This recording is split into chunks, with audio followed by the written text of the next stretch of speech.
देखता हूं तो मुझे भी आभास होता है कि मैं भी एक परिवार रखता हूं, लेकिन मैंने अपने उस छोटे दायरे में कभी परिवार को नहीं माना। मैंने माना है कि पूरे हरियाणा की जनता 2,87,00,000 लोग, लगभग 72 लाख परिवार, ये सब मेरा परिवार है। और इस नाते से आप मेरे परिवार के साथी हैं, मेरे भाई बहन हैं। अब आपकी तकलीफ जब बढ़ती है तो उस तकलीफ को मैं भी महसूस करता हूं कि किस प्रकार की तकलीफें 60 वर्ष की आयु के बाद हो जाती हैं। इन तकलीफों को दूर करने के लिए हमने एक प्रोग्राम तो बहुत शुरू किए हैं, परिवार के नाते भी, व्यक्ति के नाते भी।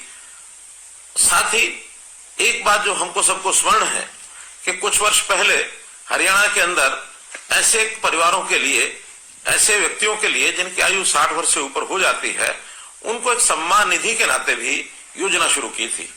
और वो योजना शायद 100 रुपए के आसपास से शुरू हुई थी।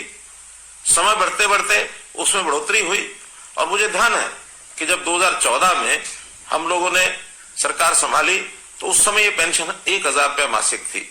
हमें लगा कि इसमें बहुत कमी है, इसको बढ़ाना चाहिए।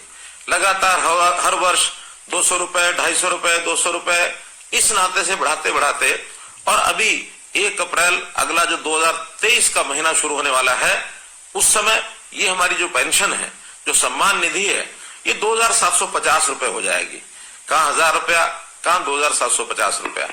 अब इस नाते से हम अपने प्रदेश के लगभग 18.5 लाख बुजुर्गों को ये हर महीने राशि पहुंचाते हैं। 460 करोड़ रुपए से ऊपर ये राशि हर महीने पहुंचती है। जब ये क्रम चलता हुआ हमने वर्षों तक देखा, एक बात और ध्यान में आई कि ऐसे सब बुजुर्गों को अपनी जब 60 वर्ष होने के बाद नई पेंशन बनानी पड़ती है तो उनको दफ्तरों के चक्कर काटने पड़ते हैं, दरखास्त लेकर के अपनी दस्तावेजों की फाइल बनानी पड़ती है, और फिर धक्के खा खा करके भी उनकी महीनों वर्षों तक पेंशन ही नहीं बनती है। कभी उनका सिफारिशी कोई नहीं मिलता उनको। बहुत से लोग बीच में एजेंट खड़े हो जाते हैं। उस नाते से एक तकलीफें, एक धक्के जो खाने पड़ते थे, ये एहसास जब हमको हुआ तो हमें लगा कि ये बहुत ही एक अन्यायपूर्ण एक व्यवस्था है, इसको बदलना चाहिए।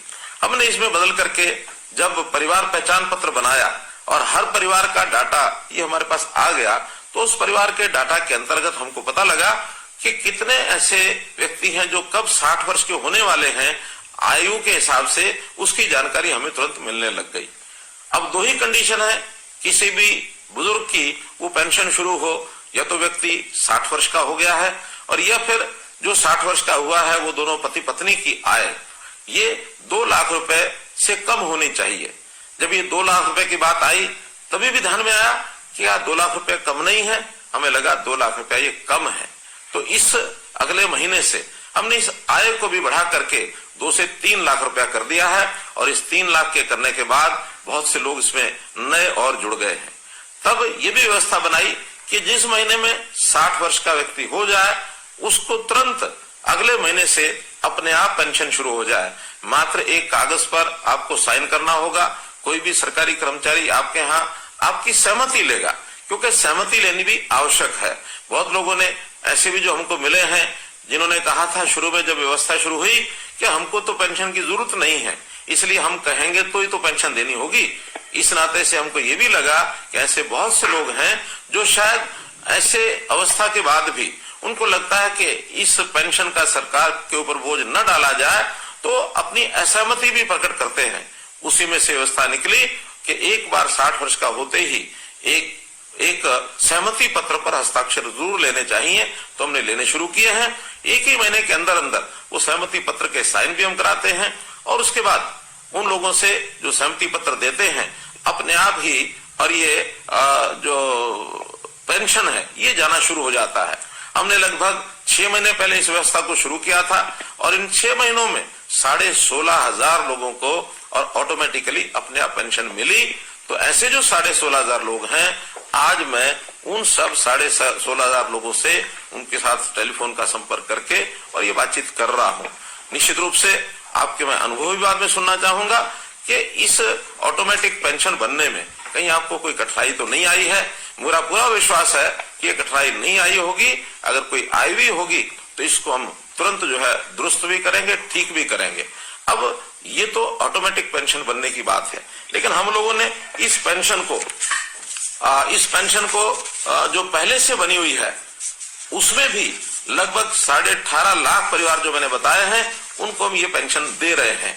और इस पेंशन के माध्यम से मुझे ये भी ध्यान है कि आखिर तो हम परिवार वाले लोग हैं, हमारे बेटे बेटियां पोते पोतियां हमारे सब परिवार के लोग, कभी कभी उनको सहयोग करना पड़ता है, उनको मान सम्मान करना पड़ता है, उनको कोई कहीं ना कहीं दान दक्षिणा देने की भी हमारी मन की इच्छा होती है, तब भी हम देते हैं। तो एक सुविधा ये हरियाणा के लोगों को जो मिल रही है, लगभग 2750 रुपए की जो अब योजना अप्रैल से बनी है, ये भी एक दावे के साथ मैं कह सकता हूं कि इतनी राशि केवल हरियाणा प्रदेश ही है जो ये 2750 रुपया और ये दे रहा है, और किसी प्रदेश में इस प्रकार की व्यवस्था ये ऐसी नहीं है। तो मित्रों, भाइयों बहनों, मैं तो आपको आज यही कहूंगा कि हम लोग जो ये एक लाभ सरकार से ले रहे हैं, तो इस लाभ के बदले में हम लोगों को, क्योंकि हमारी आयु भी 60 वर्ष ही हुई है, तो 60 वर्ष होने के बाद आखिर व्यक्ति का शरीर स्वस्थ रहता है, काम करने योग्य रहता है, तो हमें अपने इस आयु के पड़ाव में आकर के अपने काम के साथ साथ सामाजिक कामों में भी जाना चाहिए। ऐसे जितने भी हमारे रिटायर्ड लोग हैं, जितने ऐसे बुजुर्ग हैं या नौजवान भी हैं जो अपने आप एक स्वयं सेवक के नाते, एक वॉलंटियर के नाते काम कर सकते हैं, उनका भी एक पोर्टल बनाया है, उनको हम रजिस्ट्रेशन कराते हैं। और रजिस्ट्रेशन कराने के लिए अगर अपना मन माने कि हमको आखिर कोई ना कोई समाज का काम करना चाहिए, क्योंकि जैसे मैंने कहा ये समाज है, ये हमारा परिवार है, एक छोटा परिवार जिसके अंदर हम पैदा हुए, हमारे आगे परिवार के सदस्य बेटे बेटियां बहन भाई, हमारे जो दोते दोतियां पोते पोतियां और हमारी बहुएं हमारे दामाद, एक परिवार। दूसरा परिवार ये सारा समाज, ये भी एक परिवार है। वसुधैव कुटुंबकम, ये बात हमारे ऋषि मुनियों ने भी हमेशा कही है कि अपना जो मन है ये बड़ा करना चाहिए। ऐसा कहते हैं अयम निजा प्रोवेति, यानी ये मेरा है ये तेरा है। गणना लघु चेतसाम, ये छोटे दिल के लोग करते हैं। उदार चरिता नाम तू, बड़े हृदय के लोग वही होते हैं। वसुधैव कुटुंबकम, जो पूरे विश्व को, पूरे संसार को अपना परिवार मानते हैं। आकर अपनी सोच हमको बड़ी करनी चाहिए। और अभी तक हमने शायद अपने परिवार पालन पोषण में ही सारा समय लगाया होगा, लेकिन एक आयु के पड़ाव के बाद, जैसे हमारी प्राचीन परंपरा होती थी वानप्रस्थ आश्रम की, तो इस वानप्रस्थी आश्रम के अंदर जाकर के हमको समाज की भी चिंता करनी चाहिए। क्योंकि कभी भी कोई एक अकेला व्यक्ति या एक अकेला परिवार ये अपने आप में पूर्ण इकाई नहीं हो सकते, अपने आप में सारा काम अपने आप नहीं कर सकते। हमको प्राय सभी काम करने के लिए समाज की भी आवश्यकता होती है। यदि सारे समाज की हम चिंता करेंगे तो समाज हमारी भी चिंता करेगा। तो इसलिए वॉलंटियर बनने के लिए हमने जो पोर्टल बनाया है, उस पोर्टल के बारे में मैं बताता हूं। उसका नाम है samarpan.gov.in, अंग्रेजी का ये शब्द है। आपको अगर न ध्यान में आए तो आप निश्चित रूप से आपके गांव में जो भी कोई कंप्यूटर के नाते से जो कोई वहां साझा सेवा केंद्र है, अथवा जिसको CSC कहते हैं या अटल सेवा केंद्र कहते हैं, या कोई भी कंप्यूटर जानने वाला व्यक्ति, उसको हम बता सकते हैं कि मैं भी अपना नाम वॉलंटियर इस नाते से उसमें जुड़वाना चाहता हूं। तो इस नाते से हम और वॉलंटियर बन सकते हैं। हमने इस प्रकार की सेवाएं बहुत, जो खास करके बुजुर्गों के लिए तो शुरू की हैं, समाज के हर वर्ग के लिए हम परिवार पहचान पत्र के माध्यम से उनकी योग्यता के, उनकी क्षमता के हिसाब से, उनकी स्थिति के हिसाब से, खास करके आर्थिक स्थिति के हिसाब से बहुत सी योजनाएं हमने शुरू की हैं। हमने इस परिवार पहचान पत्र के अंदर जितने भी नागरिक हैं, अर्थात 2,87,00,000, इनको 6 भागों में बांटा है।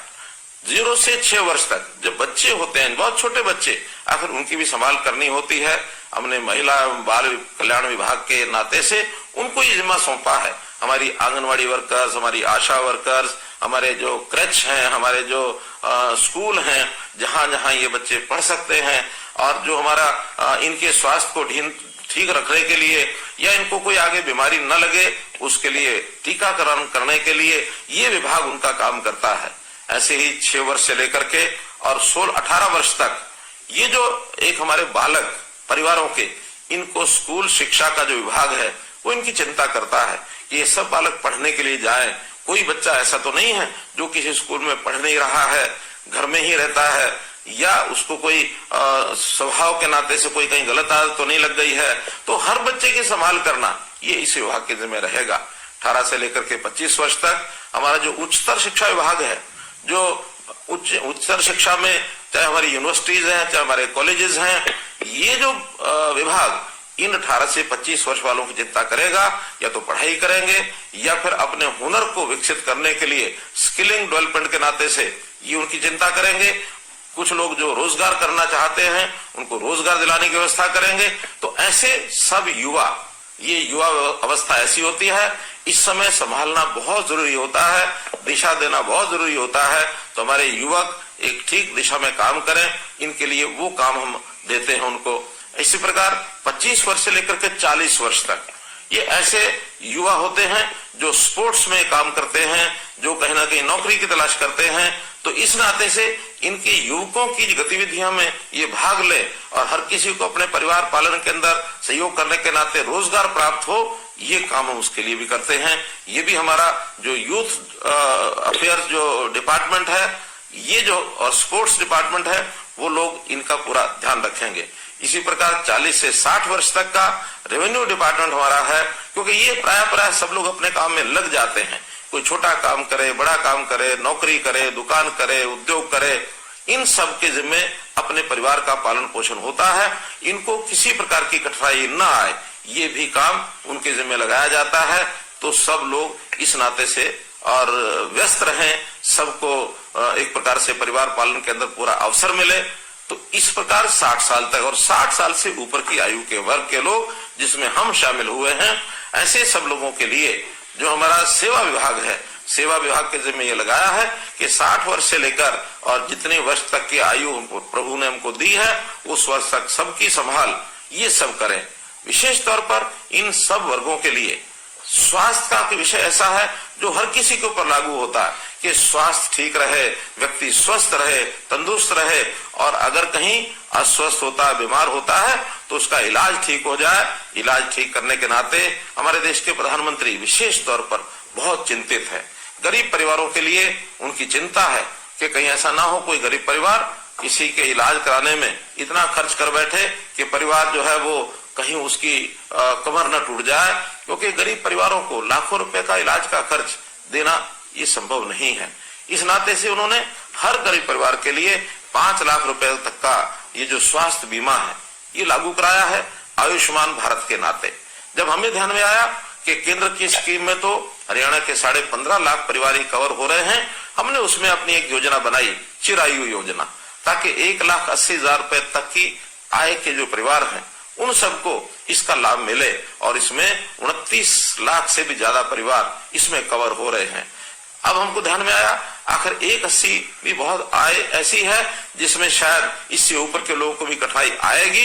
तो इस वर्ष के बजट में हमने इस आय को बढ़ा करके 3 लाख रुपया प्रति परिवार ये आय रख करके और थोड़े से पैसे लेकर, थोड़े पैसे यानी 125 रुपया महीना अर्थात 1500 रुपया साल, इतना पैसा लेकर के भी उनकी जो स्वास्थ्य बीमा योजना उनको भी इसको ऑफर किया है ताकि वो इसको ले सके और परिवार के इस खर्च को बचा सके। अब ऐसे ही हमारे जो बुजुर्गों की स्थिति है, बुजुर्गों में एक वर्ग ऐसा है मित्रों जिनकी आयु 80 वर्ष से भी ऊपर हो गई है। तो इस 80 वर्ष से ऊपर के आयु के जो लोग हैं उनकी विशेष चिंता हमको करनी होती है। तो हमने अपने जितने भी वॉलंटियर्स हैं इनके जिम्मे ये लगाया है। वॉलंटियर्स वो जनता में से भी आते हैं और हमारे सरकारी कर्मचारी वो भी वॉलंटियर्स बन सकते हैं। हजारों की संख्या में ऐसे सरकारी कर्मचारी वॉलंटियर बने हैं। बल्कि मैं अपील करता हूं कि आप भी उनको ये कहें, जो हमारे सरकारी कर्मचारी आपके परिवारों के लोग हैं, उनको कहें कि वॉलंटियर बनकर के ऐसे बुजुर्ग जिनकी आयु 80 साल से ऊपर हो गई है, इनकी देखभाल करने के लिए कम से कम और कुछ ना करें, महीने में एक बार जाकर उनका हालचाल पूछें। कोई अस्वस्थ है, कहीं किसी की परिवार के अंदर स्थिति ऐसी तो नहीं है कि परिवार में कोई देखभाल नहीं करता है, कोई अकेला तो नहीं रहता है, उसके कुशल क्षेम, उसकी बीमारी, उसका खान पान, उसको आवश्यकताएं जितनी होती हैं उसकी पूरी हो रही है कि नहीं हो रही हैं। क्योंकि ये भी लगभग 2.25 लाख परिवार ऐसे हैं, लोग ऐसे हैं जो 80 वर्ष से ऊपर हैं। तो इन 2.25 लाख लोगों की भी चिंता हमको करनी चाहिए। ये हमारे बुजुर्ग हैं और बुजुर्ग हमारे माता पिता के बराबर होते हैं। तो हम अपने माता पिता के बराबर बुजुर्ग 80 साल, 90 साल, 100 साल से भी ऊपर की आयु के लोग लगभग 3,500 लोग आज ऐसे हैं जिनकी आयु 100 वर्ष से भी ऊपर है। तो एक बहुत बड़ा ऐसा वर्ग है जिन्होंने सारा जीवन चाहे अपने परिवार को पालते हुए भी जो सेवा की है समाज की, एक बहुत बड़ी सेवा है। तो हम आज उन बुजुर्गों को जरूर देखभाल करें। सरकार ने एक योजना बनाई है ऐसे बुजुर्ग जो अकेले रहते हैं, क्योंकि ये भी एक बड़ी संख्या है जो आज ध्यान में आता है कि 80 साल से ऊपर की उम्र है और अकेले रहते हैं। ये संख्या भी कम नहीं है, ये संख्या लगभग जो मेरी जानकारी है ये लगभग 28,000 लोग ऐसे हैं जो अकेले रहते हैं और जिनकी आय वो लगभग 1,80,000 रुपए तक है। तो इनकी भी चिंता हमको सबको करनी है। तो ऐसे परिवारों को जो अकेले हैं उनका बहुत मुश्किल है उनको अपने जीवन यापन करना।